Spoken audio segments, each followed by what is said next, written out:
একবার হযরত আলী রাদিয়াল্লাহু তাআলা আনহু নিজ ঘরের দরজার সামনে বসেছিলেন। এমন সময় এক ভিক্ষুক আসলো। আলী রাদিয়াল্লাহু তাআলা আনহু তার সন্তানকে বললেন, যাও ঘরের ভিতর থেকে তোমার মা ফাতিমা রাদিয়াল্লাহু তাআলার কাছ থেকে 1 দিরহাম নিয়ে এসো।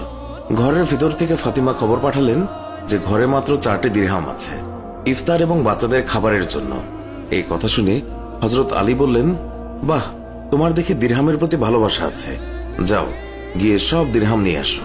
ফাতিমা বললেন, আমি তো দিতে নিষেধ করিনি, শুধু স্মরণ করিয়ে দিলাম। এই বলে সে সবগুলো দিরহাম ফকিরকে দিয়ে দিলেন। এই ঘটনার একদিন পর জিবরাইল আলাইহিস সালাম মানবরূপে তিনি আলীর সঙ্গে সাক্ষাৎ করলেন। তার সঙ্গে ছিল একটি জান্নাতি উট। হযরত আলী রাদিয়াল্লাহু তাআলা আনহুকে বললেন, আমি আমার উটটি বিক্রি করব, তুমি কি কিনবে? হযরত আলী বললেন, আমার কাছে এটা ক্রয় করার মতো মূল্য নেই। জিবরাইল বললেন, আপনি এটা বাকিতে নিন। এই কথা শুনে আলী রাদিয়াল্লাহু তাআলা আনহু বললেন, আচ্ছা, এটা আপনি কত টাকা দিয়ে বিক্রি করবেন? তিনি বললেন, 100 দিরহাম। এরপর হযরত আলী রাদিয়াল্লাহু তাআলা আনহু 100 দিরহামের বিনিময়ে এটি ক্রয় করলেন। তারপর তিনি পথ চলতে লাগলেন।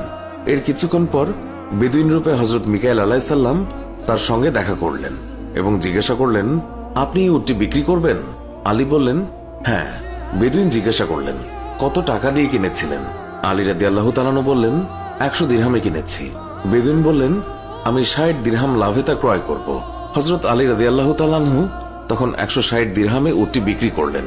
বেদুইন তাকে 160 দিরহাম দিলে আলী সেই দিরহাম নিয়ে পথ চলতে লাগলেন। পথের মধ্যে পূর্বে সেই বিক্রেতার সঙ্গে তার আবার দেখা হলো। তিনি আলী রাদিয়াল্লাহু তাআলা আনহুকে জিজ্ঞাসা করলেন, আপনি নিশ্চয়ই উটটি বিক্রি করেছেন? আলী বললেন, হ্যাঁ। তিনি বললেন, তাহলে আপনি আমার প্রাপ্য পরিশোধ করুন। এরপর আলী রাদিয়াল্লাহু তাআলা আনহু তার কথা মতো 100 দিরহাম দিয়ে দিলেন। তখন তার সঙ্গে ছিল বাকি 60 দিরহাম। তিনি 60 দিরহাম নিয়ে বাড়ি ফিরলেন এবং ফাতিমার সামনে সেগুলো রাখলেন। ফাতিমা রাদিয়াল্লাহু তাআলা আনহা তিনি জিজ্ঞাসা করলেন, এত দিরহাম কোথায় পেলেন?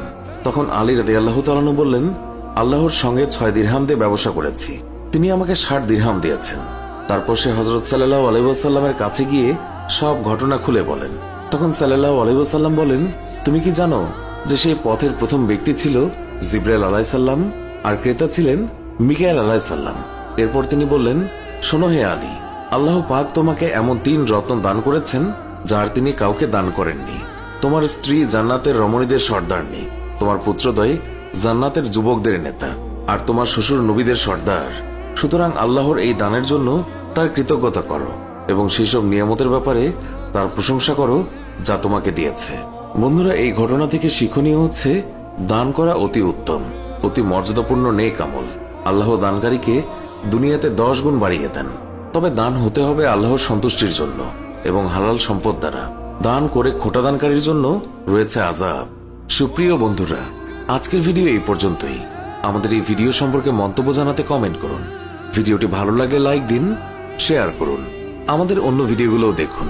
এখনকার মতো বিদায় নিচ্ছি, দেখা হবে নতুন কোনো ভিডিওতে। ভালো থাকবেন। ধন্যবাদ সবাইকে।